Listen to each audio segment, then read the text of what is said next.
1988, Chirac contre Mitterrand est un jeu de cartes tactique pour 2 joueurs pour des parties de 15 minutes environ. Il est accessible dès 12 ans. Chaque joueur y incarne l'un des 2 candidats de l'élection présidentielle de 1988. Par votre action politique, il vous faudra convaincre l'opinion publique de votre charisme, de votre courage et de votre intégrité. Pour la mise en place, placez le plateau opinion publique entre les 2 joueurs. Le candidat Mitterrand s'installe à gauche et le candidat Chirac à droite. Placez les jetons vote sur la case centrale de chaque qualité. Distribuez 10 cartes événements à chaque joueur. Elles constituent leurs pioches respectives que vous placez face cachée de part et d'autre du plateau. Les 4 cartes restantes constituent la défausse.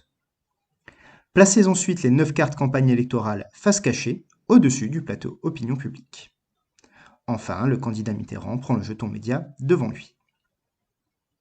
À votre tour de jeu, piochez 3 cartes événements. Choisissez alors une action politique associée à l'un des événements et faites évoluer l'opinion publique en conséquence. Puis placez les 2 autres cartes, qui ne sont pas utilisées, sous la pioche de l'adversaire. Attention, vous ne pouvez pas choisir une action politique de la couleur du candidat adverse. Le candidat Chirac joue toujours en premier. Dans cet exemple, il choisit de profiter de la Coupe du Monde de football pour asseoir sa cote de popularité. Il avance donc les jetons vote d'une case vers lui, dans les qualités courage et intégrité. Si, comme dans l'exemple, vous choisissez une action politique de votre propre couleur, vous gardez la carte devant vous. Elle s'ajoute à votre usure du pouvoir. Sinon, placez-la dans la défausse. Attention, à la 6e carte usure du pouvoir, la partie est immédiatement perdue.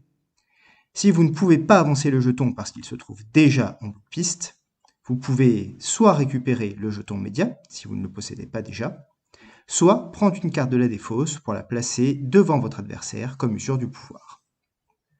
Lorsque vous obtenez vos 2e et 4e cartes usure du pouvoir, piochez 3 cartes campagne électorale.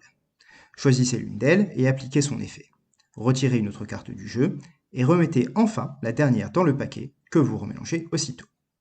Les cartes campagne électorale peuvent bousculer le cours d'une partie, alors soyez vigilants. Lorsque chaque candidat n'a plus que 3 cartes événements dans sa pioche, on joue un dernier tour.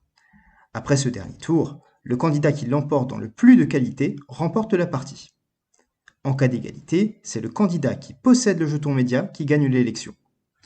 Dans l'exemple, Chirac l'emporte dans le charisme, Mitterrand dans le courage, et les 2 candidats se neutralisent quant à l'intégrité. Mais Mitterrand détient le jeton média, il remporte l'élection.